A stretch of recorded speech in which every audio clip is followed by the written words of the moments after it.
మహాదేవ శ్రీమాత్రే నమః. Welcome to our channel. ఈ యొక్క శ్రావణ మాసంలో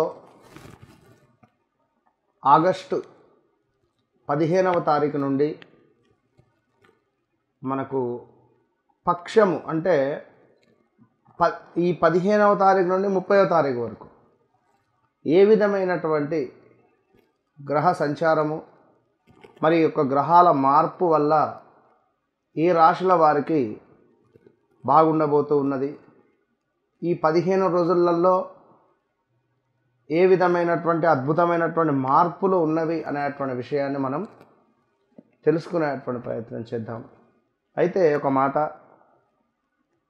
ముందుగా ప్రేక్షకులు మీరు జన్మించినటువంటి సమయం కావచ్చును, ఆ డేట్ ఆఫ్ బర్త్ పుట్టిన సమయం ఏదైతే ఉంటుందో దాన్ని ఆధారంగా చేసుకొని చూసుకోవడము 100కు 90% పర్ఫెక్ట్గా ఉంటుంది, అక్యురేట్గా.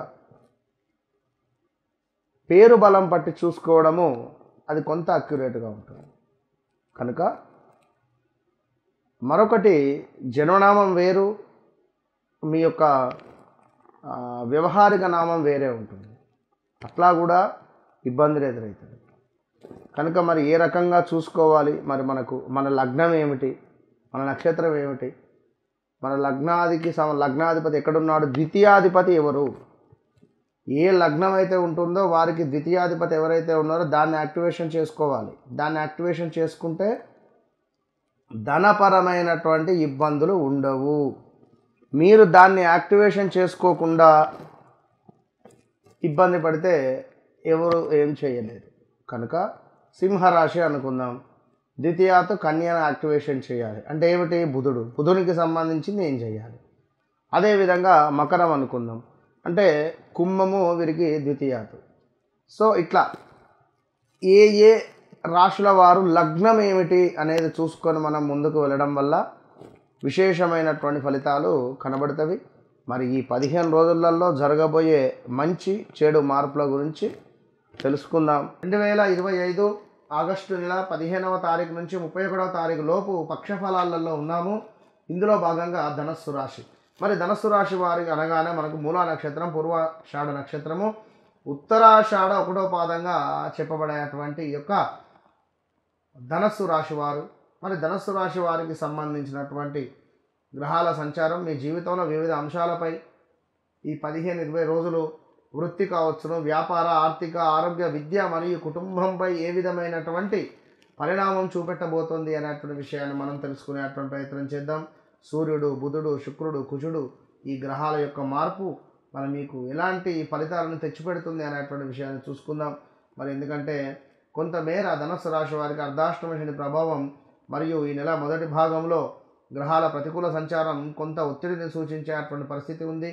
మరోవైపు మీ రాష్ట్రాధిపతి గురుడు సప్తమంలో, కుజుడు దశమంలో బలంగా ఉండడము మరియు ద్వితీయార్థంలో అంటే ఈ నెల మధ్యలో భాగ్యాధిపతి సూర్యుడు రాక మీకు గొప్ప రక్షణను, విజయాన్ని అందిస్తుంది అని చెప్పుకోవచ్చు. మరి ఇక్కడ వృత్తి ఉద్యోగానికి సంబంధించి కెరియర్ కావచ్చును, జాబ్ రిలేటెడ్ కావచ్చును, వృత్తిపరంగా నెల అంటే ఈ మొదటి భాగంలో ఒక తీరుగా ఉంటే రెండవ భాగంలో మనకు కొంత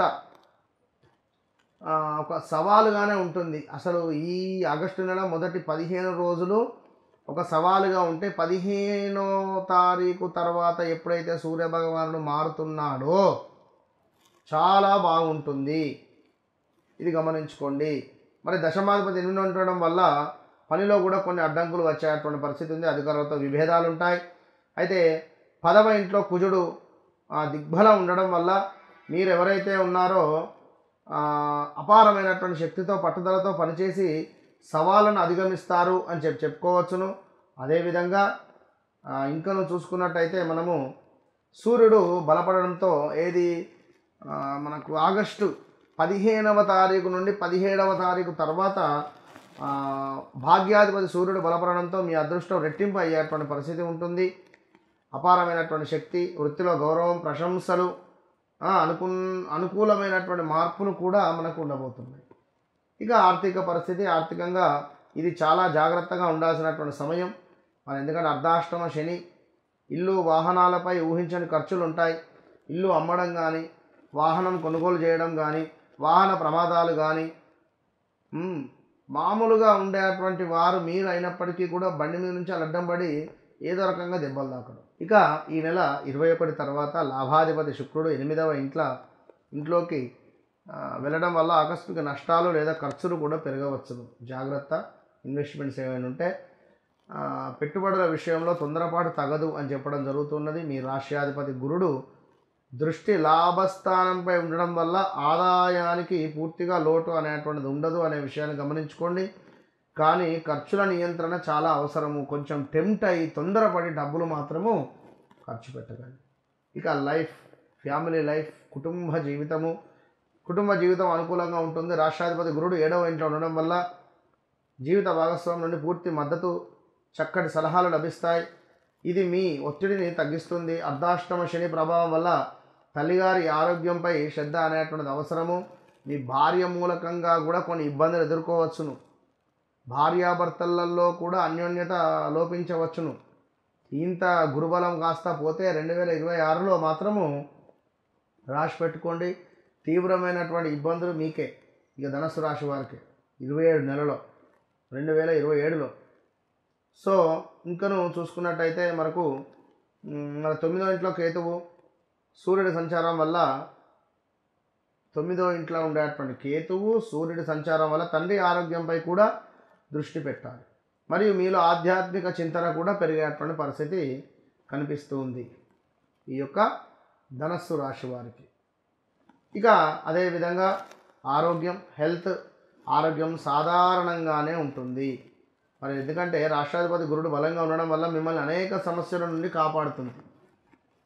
సో ఇక 8వ ఇంట్లో ఉండేటువంటి శుక్రుడు మూలకంగా, కొంత 10వ ఇంట్లో ఉండేటువంటి కుజుడు మూలకంగా వేడి ఆహారాలు కానీ, వేడి వస్తువులు కానీ, వేడి నీరు కానీ, ఆయిల్ రిలేటెడ్ కానీ, కొంత బ్లడ్ రిలేటెడ్ కానీ సమస్యలు అయితే ఉంటాయి. జాగ్రత్త. జీర్ణ సమస్యలు మరియు అధిక వేడి చేయడం వంటివి కూడా ఉండవచ్చును. బాడీ హీట్ అయ్యి ఏమైనా కావచ్చును. భావోద్వేగాలకు, ఆహారపు అలవాట్లకు అదుపులో ఉంచుకోవాలి. కొంత ఏది కనబడుతుంది తినడము లేదా వేడి సంబంధిత వస్తువుల నుండి కొంచెం దూరంగా ఉండండి. ఇక వ్యాపారస్తులకు ఇది మిశ్రమ ఫలితాలను ఇస్తాయి. 10వ ఇంట్లో కుజుడు ఉండడం వల్ల కష్టపడి పని చేయాల్సి వస్తుంది. కానీ 7వ 10వ అధిపతులు బుధుడు 8వ ఇంట్లో ఉండడం వల్ల భాగస్వాములతో సమస్యలు, పనులలో అడ్డంకులు ఉంటాయి. పెట్టుబడులకు ఇది మంచి సమయం కాదు అని చెప్పుకోవచ్చును. ఈ నెల మూడవ వారం నుండి అదృష్టం కలిసి వచ్చి వ్యాపారంలో కొంత మనకు మెరుగుదల అనేటువంటిది కనబడుతుంది. అంటే ఈ 15వ తారీఖు నుండి 31వ తారీఖు వరకు కూడా కొంత బాగుంది వ్యాపారంలో అని చెప్పుకోవచ్చును. మరి విద్యార్థులు అంటే స్టూడెంట్స్, మరి విద్యార్థులకు ఇది సాధారణ సమయం అని చెప్పుకోవచ్చును. పంచమాధిపతి కుజుడు 10వ ఇంట్లో ఉండడం వల్ల చదువులో మనకు ఆచరణాత్మక నైపుణ్యాలు పెరుగుతున్నాయి. అయితే అర్ధాష్టమ శని ప్రభావం వల్ల ఏకాగ్రతకు మాత్రం భంగం కలగవచ్చును, లేదా గృహ సమస్యలు చదువుపై ప్రభావము చూపించవచ్చును. పోటీ పరీక్షలలో విజయం సాధించడానికి అదనపు శ్రమ అనేటువంటిది అవసరము అనేటువంటిది గమనించుకోండి ఇట్టి ధనస్సు రాశి వారు. సో కొన్ని సలహాలు, కొన్ని పరిహారాలు ఏమిటాయి అంటే అర్ధాష్టమ శని ఉన్నందున ప్రతి శనివారము కూడా హనుమాన్ చాలీస పఠించడము, శని ఆలయాన్ని సందర్శించడము ఎంతో అవసరము. అదేవిధంగా మరి లక్ష్మీదేవి ఆరాధన, దుర్గాదేవి ఆరాధన వల్ల ఆకస్మిక నష్టాల నుండి తొలగించవచ్చును. మరి అదేవిధంగా గురువులను గౌరవించడము, అదేవిధంగా ప్రతి గురువారము ఓం బృహస్పతయే నమః అని జపించుకోండి. ఇంకా తండ్రిని గౌరవించడము, ఆధ్యాత్మిక కార్యక్రమాలలో పాల్గొనడము, ఈ భజన కార్యక్రమాలు చేయడము, ఎక్కడైనా దేవాలయాలలో ఉంటే ఈ భజన చేయండి. ఆ భజన కాదు, ఇంకో భజన ఉంటుంది కదా, అది కాకుండా ఈ భజన చేయండి ధనస్సు రాశి వారు. ఎందుకంటే వేరే వ్యక్తులకు అక్కడి అలా ఏం చెప్పరు మీరు, కానీ కొన్నిసార్లు ఉంటుంది. అలాంటివి చేయకుండా ఉండండి. సో మొత్తం మీద మంచి ఫలితాలు అయితే ఈ 15-20 రోజులలో కొన్ని ఉన్నవి. All the best.